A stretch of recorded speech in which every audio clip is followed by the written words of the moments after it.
Welcome back to All This Math. This is Professor Parker, and it's hoodie season, y'all. I'm kind of in a good mood, you know. Usually I'm always in a good mood for the most part, but I'm in an extra good mood because it's hoodie season. Like I said, I like wearing hoodies. I got my Chairman Fred Hampton hoodie on. You know what I'm saying? If you're not too familiar with Chairman Fred Hampton, make sure you go do your Googles, you know, or any search engine you want to use, you know what I'm saying? But definitely become familiar with some of the books that were written about Chairman Fred Hampton.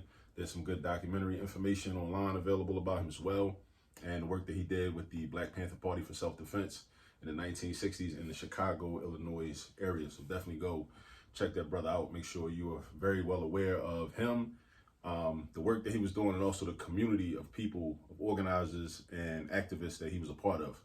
All right, make sure you understand. Today we're about to get into some trigonometry.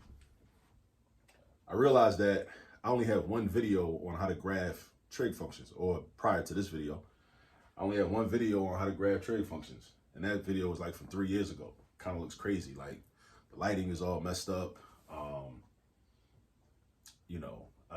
There's just a lot of constructive criticisms I have about that video, even though it's quality work, but you know what I'm saying? But it's all part of the growth process, right? So anyway, we got this. This is our function. Y equals cosine of x. This is our graph. It's our blank graph. It's going to be filled in a minute. We're just going to talk a little bit about how to graph a trig function. Now, when I say trigonometric functions, I'm only talking about cosine or sine. And especially in this case, we're specifically talking about cosine. So cos stands for cosine, right?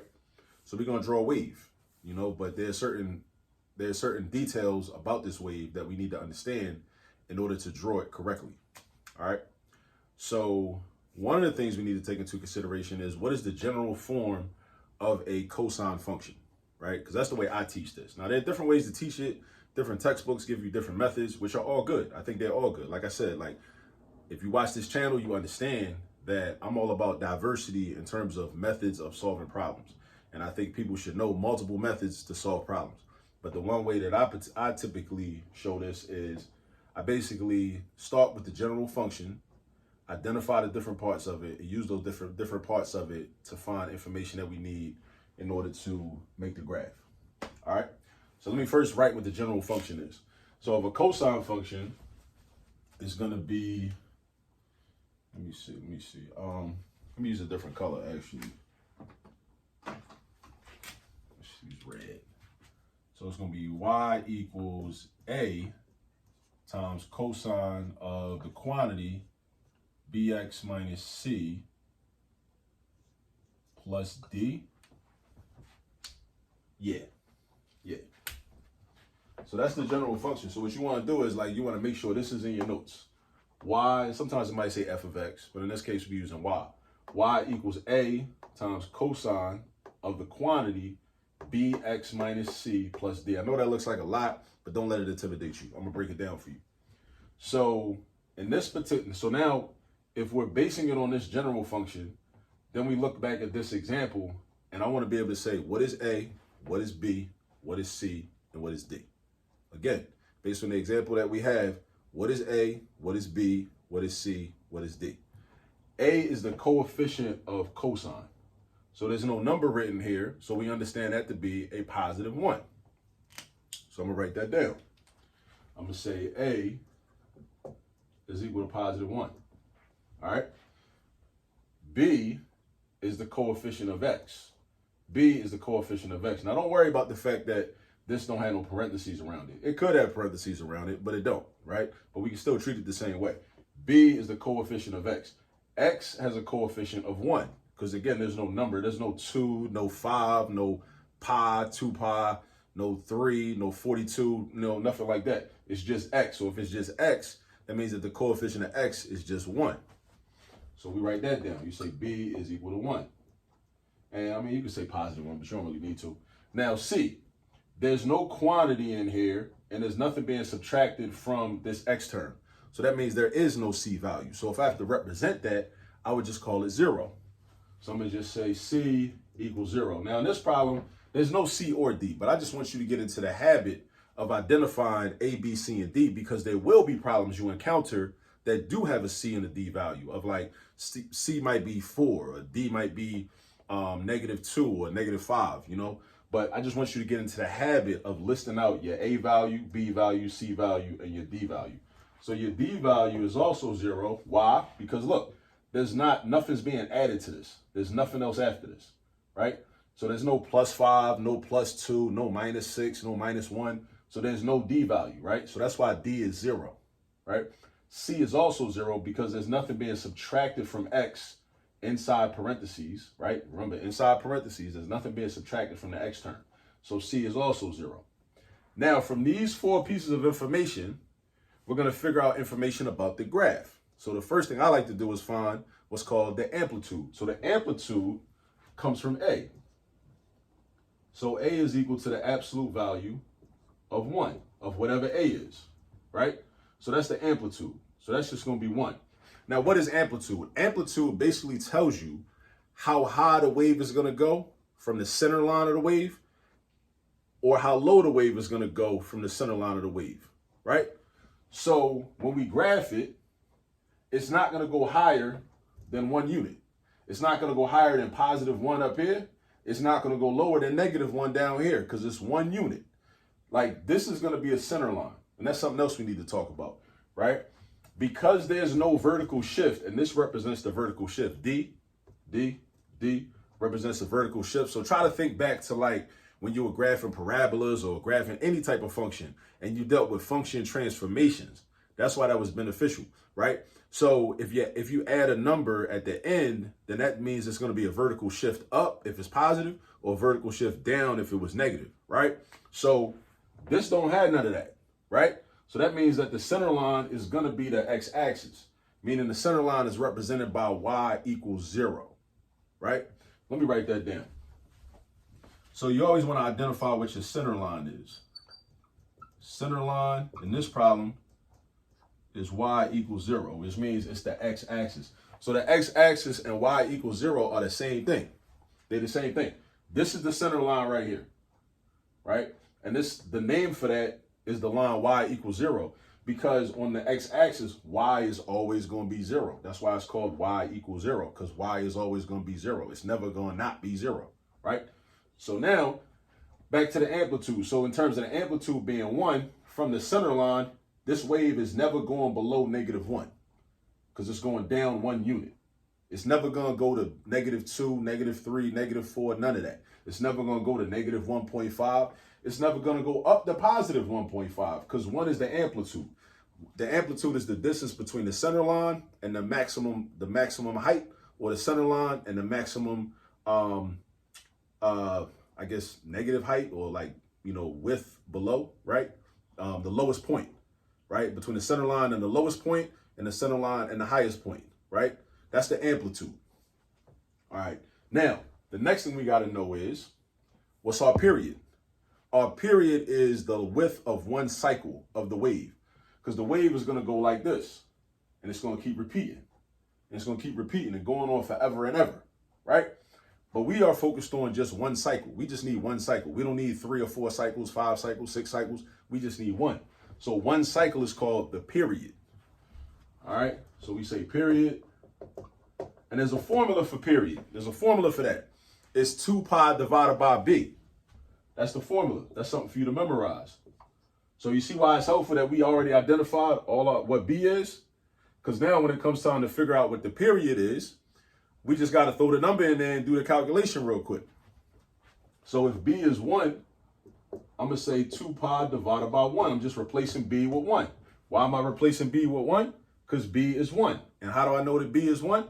Because the general form of the equation of the cosine function, b is the coefficient of x, right? Or really, and x represents the angle that we're dealing with. So this is our angle x, right? And then I say, well, the coefficient of x is 1 because there's no number written in front of x, right? It's just cosine and then x. So the coefficient of x is 1. So that means we doing that. That means b is 1. So now I got 2 pi divided by 1. I do the math. 2 pi divided by 1, just like anything divided by 1 is that thing. So this is going to be 2 pi. Right? So that's important. That's important. This is important. So these are 3 key pieces of information that you will need whenever you're graphing a trig function, right? You need your amplitude, which again tells you the distance between the center line of the wave and the highest point of the wave, and the center line of the wave and the lowest point of the wave, right? That's the amplitude, right? Also, your period. The period is the width of one cycle. The width of one cycle. That's what the period is, all right? And it's this wide in radians, 2 pi radians. I'm gonna show you how that looks in a minute. And then the center line kind of deals with the amplitude. It is the point from where the amplitude is measured from the center line. And in this particular equation, the center line is y equals 0 because there's no vertical shift. There's no d value. So that means d is 0. So it's not going to be like up 2 units, or it's not going to be down 2 units or down 3 or down 4. It's not. It's just right here, right? This is our general original function. All right, this is our center line right here. All right, now, the next thing I like to do is I like to take my period and I like to plot it on the x-axis. So this is what I'm going to do. And I'm going to leave some space, and I'm going to go here, and I'm going to plot 2 pi, right? Now, this is where I get my points from, because when I draw my wave is going to have to hit the x-axis. It's going to have points at certain locations. So what I need to do with my period is I need to break it down into 4 equal parts, right?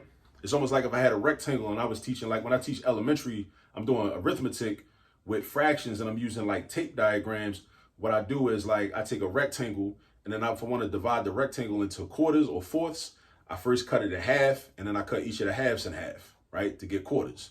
All right, so I go from halves to quarters, right? I'm doing the same thing right here, right? So you see how the math, even if it's on an elementary level up to a trigonometric pre-calculus level, we're doing a lot of the same things. So math has a lot of continuity, which is one of the reasons I like it.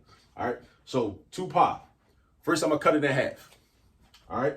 Matter of fact, let me draw my spaces. Let me do this. I cut it in half. This is the halfway point, right? And then I cut that in half. That's a quarter. And then I gotta cut this part. I gotta make halves out of this from here to here. Boom. So this is where my 1, 2, 3 additional points are gonna be. And this is the origin, 0, 0, right? So I need a value for here, here, and here. I need these 3. That's what I need. All right. So now think about this. What's half of 2 pi? Half of 2 pi is right here. But what value is that? Half of 2 pi is pi. Because if you got 2 pi's, half of 2 pi's is 1 pi, right? Think about if you was dealing with apple pie, cherry pie, or like, sweet potato pie, Thanksgiving or whatever, right? Half of 2 pi's is 1 pi. So I put pi right there, right? Now I got to figure out what these 2 are, all right? What's half of 1 pi? Half of 1 pi is 1/2 pi. And I can write that as just pi over 2, because that's an invisible 1 coefficient in front of the pi. I mean, it's not really a coefficient because pi is actually not a variable. Pi is actually a number represented by a Greek letter. So it's not really a coefficient, but you could think of it like that. Just know that it's not really a coefficient. So it's like saying 1 pi over 2, because that's 1/2 times pi, and this is 1/2 of pi. So that's the same thing as saying pi over 2, right? Now, what's this right here though? So if I'm going pi over 2, which is 1/2, then 1 pi, which is 1, what would this be if this is in 2 pi? Realize that because this is 0 and this is 1/2, this is 0, this is 1/2, this is 0, this is 1/2, every space in this cycle is worth 1/2. So I'm basically going from 0 to 1/2, 1/2 to 1, and then 1. So if I'm counting by halves, my question is, well, what's 1 plus 1/2? That's going to give me this value. 1 plus 1/2 is 1.5. But if I flip it into an improper fraction, it's going to be 3 pi over 2. So 3 pi over 2. And then what's 1.5 plus 1/2? 2 pi. So that's how I know it's right. All right. So that's my cycle, right? That's my period. My period goes from 0 to 2 pi. From 0 to 2 pi. That's my period, right? Now I'm going to do my y values. My y values are just based on my amplitude. If my amplitude is 1, I'm going from the center line up here to +1.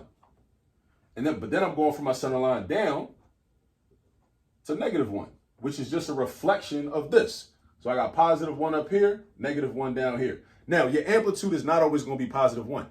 Your amplitude sometimes might be +2. It might be a fraction. It might be anything, right? But you still got to label it up here and down here, up here and down here. Now, check this out. Now it's time to graph. All right, so now it's time to graph. So now when I graph, this is something else I got to keep in mind. Cosine functions always start, generally, unless A is -1 or negative something, right? And that therefore it will become a reflection. But cosine always starts at the top. Cosine starts at the top, right? Or the maximum value. Cosine starts at the max. Sine functions start at 0. Sine functions start at 0. And then they either go up or they go down. Cosine functions start at the max and go down and then come up. That's what cosine functions do. That's something else for you to write down in your notes. Cosine functions start at the max. Think of it like this. They be doing the most. Cosine functions be doing the most, so they start at the top. All right? Sine functions kind of be chilling. They start at 0. And then they go up and then come back down. Or they go down and then come back up. That's the difference between cosine and sine. Cosine and sine. And now what I'm going to do is I need 5 points. In order to draw my graph, I need 5 points. Just like I think about, areas that are known for 5 points. Like there's a historical, predominantly black area, histомatics, in Denver called 5 points, right? So when I'm doing this, I'm thinking of 5 points in Denver, Colorado. That's what I'm thinking. Denver, Colorado, near where, the late Baba Asa Hilliard got his PhD in political science from the University of Colorado, I believe, not too far from there. So that's what I'll be thinking about when I'm doing trigonometry and I'm graphing trig functions, So check this out. Since cosine functions start at the top, my first point is going to be on the y-axis, and it's going to be right here. I knew I shouldn't have done X. This is going to be ugly because this is green. I'm trying to draw it over top of black. I knew better. I shouldn't have done that. But you know what? Let's keep it black. Let's keep it black. All right. So that's my first point. It starts at the top. So it starts at 1. And then it's going to drop down, but I'm gonna just draw my 5 points first. and then I'm gonna trace the graph through the points. And then I go down, and then I stop here. This is my first X value. So I stop here, I draw a point right there. And then I keep going down, right? To this point, to where this point meets -1. So where this X value meets -1, because that's my low point, right? And then I'm gonna go back, so I'm not gonna keep going down because my amplitude is 1. So the distance between the center line and the lowest point is gonna be 1. So I'm not gonna go down to -1.5 or -2 or -3 or -4. I'm not doing none of that. I stop right here. That's my lowest point. And then I start going back up because it's a wave. Remember, it's a wave like a roller coaster, right? I start up here, drops down, hits the low point, boom, now we going back up, right? So we go back up, and then I'm gonna hit 3 pi over 2. I'm back on the x-axis, and I keep going up, and then where 2 pi crosses 1 is right there. So now I got my 5 points. 1, 2, 3, 4, 5. 5 points, Or we can think about 5 points in Atlanta, down by the underground, downtown, and all that, right? So 5 points. Whatever you got to do to remember, you need 5 points when you graphing a trig function, all right? So I got 5 points here, then I drop down, because cosine always starts at the top. Cosine starts at the top unless it's a reflection and the original function might have said negative cosine of x or -2 cosine of x or -5 cosine of x or whatever, right? Then it would start down here because it would be a reflection, and it would go up and it would do the opposite because in that case, it's a reflection, right? So what happens is we start up here, we drop, we hit this point right here at pi over 2 on the x-axis. We keep going down to our low point at pi and -1. And notice how, I plotted these values for a reason, because every value that I plotted is where one of the points are going to be. Every value that I plotted for the x is where the points are going to be. And then that's my low point, and then I swing back up. Hit the x-axis, boom, keep going. Match up 2 pi and 1, all right? Now, it's time to draw the graph. So I go from here, try to make it as curved as possible, boom, go back up, boom. That's one cycle. That's one cycle of y equals cosine of x. Y equals cosine of x, that's one cycle from 0 to 2 pi the amplitude is positive 1. It goes from, here's the center line to 1, center line to negative 1, and that's how you graph. All right, I know it seemed like a lot, but I was trying to be very detail oriented so you would understand every step. You know what I mean? And just remember what you need. You need amplitude, you need your period, and you need your center line. Amplitude, period, center line. Now, in this case, there was no what we call phase shift because C is 0, right? So phase shift is just a horizontal shift, like, again, a horizontal transformation, right? A translation to the left or translation to the right of the wave, all right? There was none because C is 0. There was no vertical shift because D was 0. There's no 0, there's no D value in this at all, right? D is 0, all right? You can think of this as cosine of the quantity 1x minus 0 plus 0. In that case, C is 0 and D is 0. But as long as you know what your amplitude is, you know how to find it from using the A value, which is the coefficient of cosine, or the coefficient of sine if it's a sine function, right? And you know your period from using 2 pi over B. B is the coefficient of x, right? And you know what your center line is, right? As long as you know it's no vertical shift, your center line is always going to be y equals 0, which is the x-axis. Again, y equals 0 and the x-axis are the same thing. The x-axis and y equals 0 are the same thing because y equals 0 means that on this line, y is always going to be 0, the y value. For any point you pick, the y value is always going to be 0. Only way that can happen is if you on the x-axis, because on all these points, no matter what you pick, your y value is 0, right? It's not 1, it's not negative 1, it's not nothing else. It's not positive 1/2, it's not negative 1/2. If it's on the x-axis, that means y is always going to be 0, all right? So just something to think about. Remember, do some research. If you're not already familiar, even if you are already familiar, do some more research on Chairman Fred Hampton, all right? And the Black Panther Party for Self-Defense. I see y'all in the next video. Go get some practice with this. Peace.